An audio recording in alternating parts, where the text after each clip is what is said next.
Querem entender em detalhes a decisão que condenou o humorista Cris Pereira a 18 anos de prisão? Eu vou te mostrar o teor dos laudos particulares que vêm sendo utilizados para condenar centenas de homens inocentes e também explicar como são confeccionadas as sentenças e acórdãos que jogam homens inocentes por décadas dentro das cadeias. Está vigente o famigerado protocolo de julgamento com perspectiva de gênero.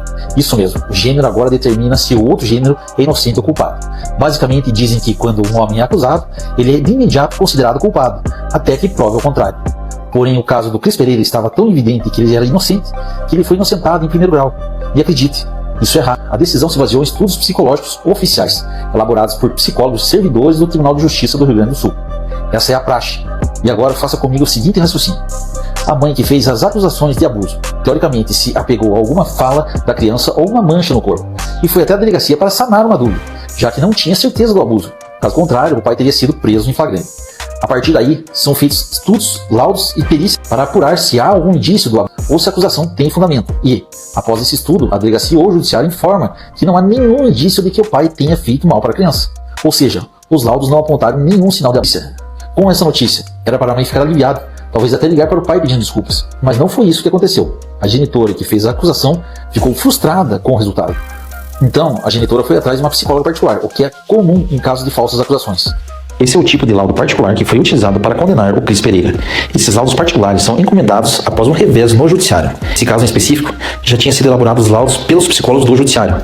Foi quando a mãe procurou essa psicóloga, que era uma amiga de infância, e você vai notar o porquê eu digo que esses laudos são feitos sob encomenda. Eu vou ler apenas alguns trechos para que sejamos objetivos. No último parágrafo dessa folha, note o que está escrito.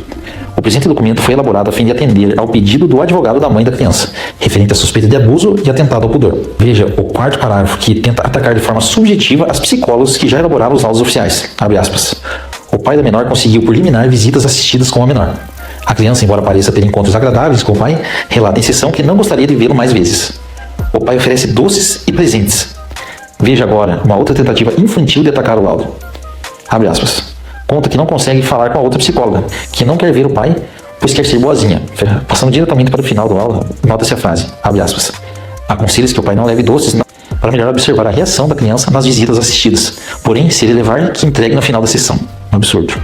E veja que no final ela tira o corpo fora e torna esse laudo totalmente subjetivo, que tem o único intuito de incriminar os homens. Abre aspas. Embora a psicóloga não possa ter absoluta certeza de estar se apropriando da verdade dos fatos, entenda-se que pode, entanto, utilizar-se de meios para tentar se aproximar da verdade. Isso é o verdadeiro absurdo, a verdadeira covardia, pois serve para implantar a dúvida no judiciário.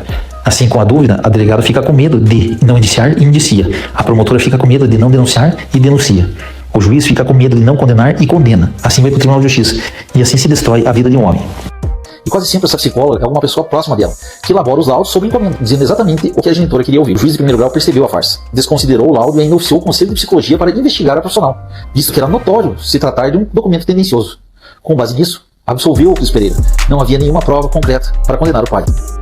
Mas como a acusadora não se conformou com a absolvição, ela recorreu. E o Tribunal de Justiça acabou condenando o humorista com base nesse laudo particular. Por que recorrer? Não dá a impressão de que ela parece que torce para que a criança tenha sido abusada? Agora me diz, se ele foi absolvido, por que buscar outro laudo ou ainda recorrer? Fica evidente que o objetivo não é a verdade, é a condenação. Vou te mostrar uma sentença análoga ao acórdão do Tribunal de Justiça que condenou o Cris Pereira.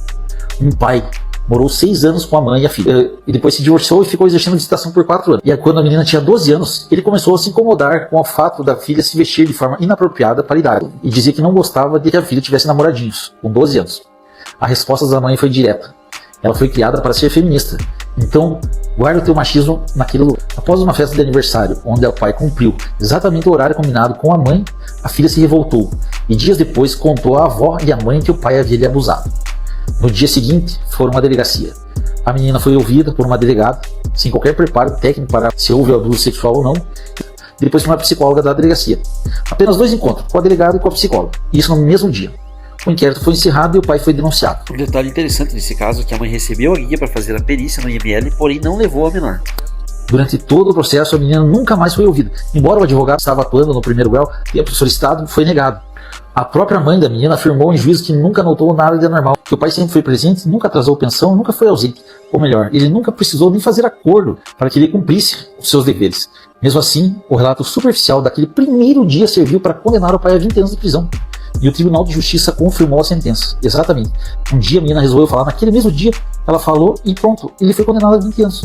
E sabe por que os tribunais estão se apegando apenas a palavra da vítima ou esse tipo de laudo que condenou o Cris Pereira? Porque existe um famigerado protocolo com julgamento com perspectiva de gênero, que determina, na prática, peso, porém um peso desproporcional. Sabe aquele princípio de que todos são inocentes até que se prova o contrário? Pois é, nesses casos é ao contrário. O homem é presumido culpado e, se não conseguir provar que é de forma absoluta que é inocente, ou na dúvida, o réu é culpado.